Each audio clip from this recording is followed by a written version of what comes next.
ಉಡಾಯಿಸೋ ಖಾರ ಬಣ್ಣ ರುಚಿಯನ್ನು ಅಕ್ಕಿ ಮೆಣಸಿನ ಪುಡಿ ಚಿಂದಿ ಉಡಾಯಿಸೋ ಖಾರ ಬಣ್ಣ ರುಚಿ. ಆರ್ಸಿಬಿ ಪಂಜಾಬ್ ಹೈ ವೋಲ್ಟೇಜ್ ಮ್ಯಾಚ್ಗೆ ಕ್ಷಣಗಣನೆ ಶುರುವಾಗಿದೆ. ಅಹಮದಾಬಾದ್ನ ಸ್ಟೇಡಿಯಂನತ್ತ ಜನಸಾಗರವೇ ಹರಿದು ಬರ್ತಾ ಇದೆ. ಇವತ್ತಂತರೂ ಕೇಳೋಂಗಿಲ್ಲ ಗುಜರಾತ್ನ ಅಹಮದಾಬಾದ್ ನರೇಂದ್ರ ಮೋದಿ ಸ್ಟೇಡಿಯಂ. ಯಾಕಂತ ಹೇಳಿದ್ರೆ ಬಹಳ ದೊಡ್ಡ ಸ್ಟೇಡಿಯಂ ಇದು. ಜನಸಾಗರವೇ ಹರಿದು ಬರ್ತಾ ಇದೆ. ಎಲ್ಲ ಕಡೆಗಳಲ್ಲಿ ಪಂಜಾಬ್ ಹಾಗೆ ಆರ್ಸಿಬಿಯ ಜರ್ಸಿಗಳೇ ಕಾಣಿಸ್ತಾ ಇದೆ. 80,000 ಟಿಕೆಟ್ಗಳು ಆನ್ಲೈನ್ ಸೇಲ್ ಆಗಿದ್ದಾವೆ. ದಾಖಲೆ ಇದು. 1.5 ಲಕ್ಷ ಆಸನ ಸಾಮರ್ಥ್ಯವನ್ನ ಈ ಮೋದಿ ಸ್ಟೇಡಿಯಂ ಹೊಂದಿದೆ. 25,000 ಆಸನವನ್ನ ನರೇಂದ್ರ ಮೋದಿ ಸ್ಟೇಡಿಯಂ ಅಲ್ಲಿ ಈಗಾಗಲೇ ಕಾಯ್ದಿರಿಸಲಾಗಿದೆ.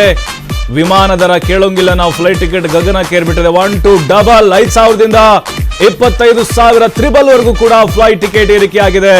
ಬೆಂಗಳೂರು ಟು ಅಹಮದಾಬಾದ್ ಟಿಕೆಟ್ ದರ ಅಂತರೂ ಕೇಳೋಂಗೇ ಇಲ್ಲ. ಆರ್ಸಿಬಿ ಅಭಿಮಾನಿಗಳು ಈಗಾಗಲೇ ಲಗ್ಗೆ ಇಡ್ತಾ ಇದ್ದಾರೆ. ದೆಹಲಿ, ಮುಂಬೈ, ಚಂಡೀಗಢ ಫ್ಲೈಟ್ ಟಿಕೆಟ್ ದರವೂ ಕೂಡ ಹೆಚ್ಚಳಾಗಿದೆ.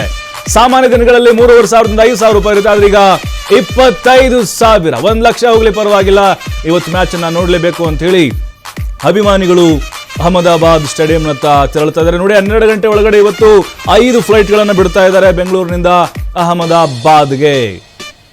ಈಗಾಗಲೇ ಎಲ್ಲ ಆಸನಗಳು ಕೂಡ ಭರ್ತಿಯಾಗೋ ಸಾಧ್ಯತೆಗಳು ಅಂತಂದ್ರೆ ಈಗ ರಿಸರ್ವೇಷನ್ ಕಂಪ್ಲೀಟ್ ಆಗಿದೆ. 80,000 ಟಿಕೆಟು ಆನ್ಲೈನಲ್ಲಿ ಬುಕ್ಕಿಂಗ್ ಆಗಿರೋದು. ಇನ್ನೊಂದು 25,000 ಮೀಸಲಿಟ್ಟಿದ್ದಾರೆ. ಆರ್ಮಿಯವ್ರಿಗೂ ಕೂಡ ಸ್ಪೆಷಲ್ ಟಿಕೆಟನ್ನು ಅಲ್ಲಿ ಬುಕ್ ಮಾಡಿ ಮೀಸಲಿಡಲಾಗಿದೆ. ಮತ್ತು ಅಲ್ಲಿ ಕೆಲವೊಂದಿಷ್ಟು ಟ್ರಸ್ಟ್ಗಳಿದ್ದಾವೆ, ಅವರ ಆಡಳಿತ ಮಂಡಳಿಯವರೆಲ್ಲರಿಗೂ ಕೂಡ ಬೇರೆ ಬೇರೆ ವ್ಯವಸ್ಥೆ ಮತ್ತು ಭದ್ರತಾ ಮಂಡಳಿ ಸಾಕಷ್ಟು ಸಂಖ್ಯೆಯಲ್ಲಿ ಭದ್ರತೆ ಕೂಡ ನಿಯೋಜನೆಯನ್ನು ಮಾಡಲಾಗಿದೆ.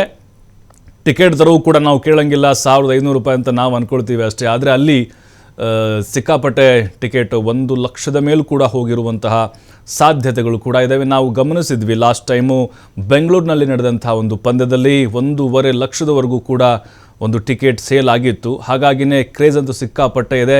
ಅದೆಷ್ಟೇ ದುಡ್ಡಾದರೂ ಕೂಡ ಪರವಾಗಿಲ್ಲ, ಇವತ್ತಿನ ಪಂದ್ಯವನ್ನು ಕಣ್ತುಂಬಿಕೊಳ್ಬೇಕು ಅಂಥೇಳಿ ಆರ್ಸಿಬಿ ಅಭಿಮಾನಿಗಳು ಕಾಯ್ತಾ ಇದ್ದರು. ಈ ಕಡೆ ಅವರು ಅಷ್ಟೇ, ಪಂಜಾಬ್ ಏನಿದ್ದಾರೆ ಅವರು ಪಂಜಾಬು, ಚಂಡೀಗಢ ಆ ಭಾಗದಿಂದಲೂ ಕೂಡ ಅಭಿಮಾನಿಗಳು ಈಗ ಅಹಮದಾಬಾದ್ನ ನರೇಂದ್ರ ಮೋದಿ ಸ್ಟೇಡಿಯಂನತ್ತ ಹರಿದು ಬರ್ತಾ ಇದ್ದಾರೆ. ಇನ್ನು ಕೋಟಿ ಕೋಟಿ ವ್ಯಾಪಾರ ವಹಿವಾಟು ಆಗುವಂತಹ ಸಾಧ್ಯತೆಗಳು ಕೂಡ ಹೆಚ್ಚಾಗಿದೆ. ನೋಡಿ, ಬೆಂಗಳೂರಿನಲ್ಲೇ ಇಷ್ಟು ಜರ್ಸಿ ಸೇಲ್ ಆಗಿದ್ದಾವೆ. ಅದರ ಹೊರಗಡೆ ಅಲ್ಲಿ ಏನು ಅಹಮದಾಬಾದ್ ಸ್ಟೇಡಿಯಂ ಸುತ್ತಲೂ ಕೂಡ ಜರ್ಸಿ ಮಾರಾಟ ಅಬ್ಬರ ಜೋರಾಗಿದೆ.